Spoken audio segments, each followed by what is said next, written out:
Welcome back to the ABCs of RPGs, where we teach you the basics of tabletop role-playing games. In this series, we're teaching how to play the rules-light tabletop role-playing game, Cats of Catthulhu. In this video, we're covering how to create your cat.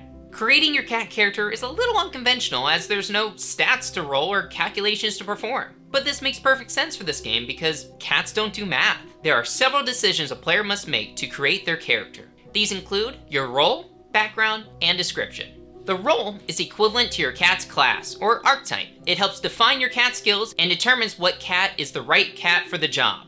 But more on this to follow. There are 5 roles to pick from, and they are summarized on page 9 of the Cats of Catthulhu, Book 1, the Necronomicon. These roles include Catcrobat, Pussyfoot, Scrapper, Tiger Dreamer, and 2-foot-tologist. A Catcrobat is incredibly dexterous, more so than the already quite nimble average cat. A Catcrobat is similar to the Rogue class in other RPGs. They are skilled in athletic challenges and always get to act first. A Pussyfoot is adorable, playful, and incredibly talented at charming humans, or Two-Foots as cats refer to them. They are great at convincing Two-Foots and even other animals to pet, give treats, or otherwise serve them. They often live with humans to have them pamper them and serve their every whim, but some have no fixed home. A Scrapper is skilled at intimidation and fighting. This class is similar to a barbarian or a fighter. They are the cat to rely on when strength or intimidation is required. Often these cats wander the streets and alleyways with no set home, but sometimes are taken in by old ladies who can't bear to see Fluffy get another scratch or lose another eye. The Tiger Dreamer has mystical powers fueled by naps. They are very wise and have a deep connection to their wild roots. Often they can receive tips or hints during their dreams. They are great at supporting other cats while awake with their vast wealth of knowledge. They are also adept at influencing humans to perform certain tasks such as leaving the windows down in the car. See page 35 of Cats of Catthulhu, Book 1, the Necronomicon, for more information on influencing humans. Lastly, the 2-foot-tologist is considered to be an expert on all things human. They are cats that will knock everything off of every counter and poke every human device they can get their hands on, hence their other nickname of Poker. This cat is great at figuring out how human devices work, like keys, lamps, or trash cans, to name a few. Now on to backgrounds. Backgrounds help create more depth to a cat and gives the player ideas for roleplay and backstory. There are 2 questions to answer when it comes to background: your lifestyle and your hunting experience. First, what is your cat's lifestyle? There are 3 options to choose from: feral, house cat, and show cat.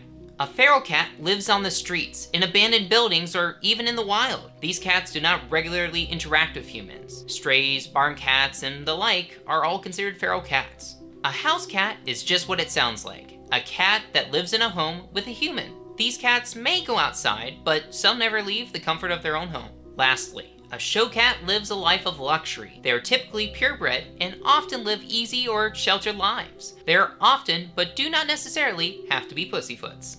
The second background question is, what is your cat's hunting experience? There are no set answers to choose from, but you should have an idea if your cat hunts to survive, hunts for fun, or has never seen a mouse in their life. This will help define your cat's skills as you start playing. Finally, let's move on to your cat's description.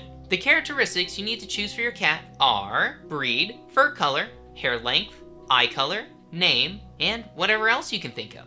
While in other games your appearance doesn't affect gameplay that much, in Cats of Catthulhu it matters quite a bit. Your cat herder will take into account these descriptions to inform your gameplay. So choose wisely or just have fun with it.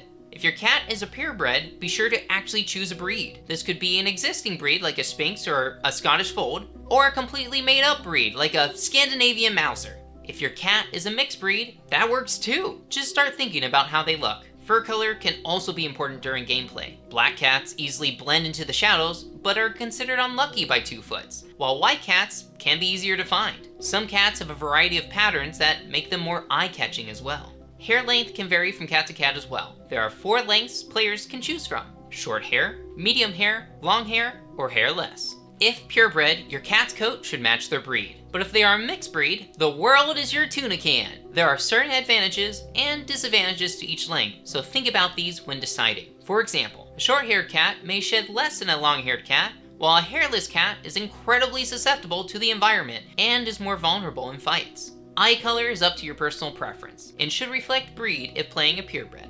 Cat names are variable and can range from names given by humans like Cat, Fluffy, Mr. Purrington, Tom, Zoe, and so on, to names given by cats, often to themselves. These names may reflect personal characteristics or interests such as Tuna, Greyclaw, or Peridot.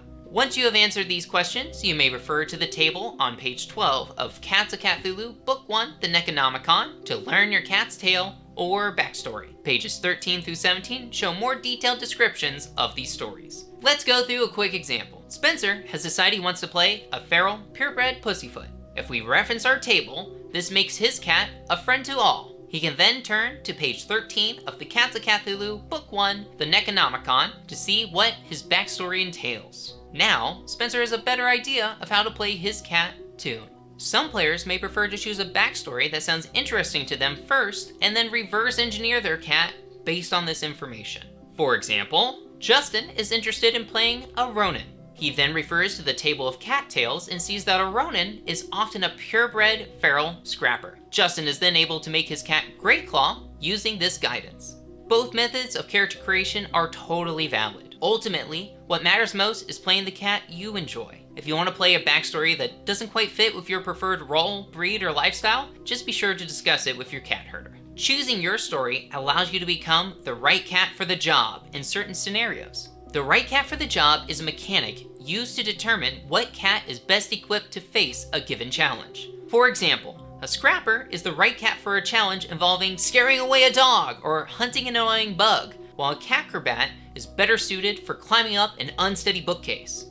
The right cat for the job will have certain advantages when trying a challenge, while the wrong cat may not even be able to attempt the challenge at all. The right cat for the job is often determined by a cat's role or cat tail, so it may be helpful for players to think about what they want their cat to be able to do during character creation. Players can refer to page 24 of the Cats of Catthulhu, Book 1, The Necronomicon, for more information on the skills of each cat role. More to come on the right cat for the job mechanics in Part 4, Roles. Next up, we're covering treats and lives, extra ways you can get re-rolls on dice and to do some extra fun things. Keep on learning, and we'll see you in the next video.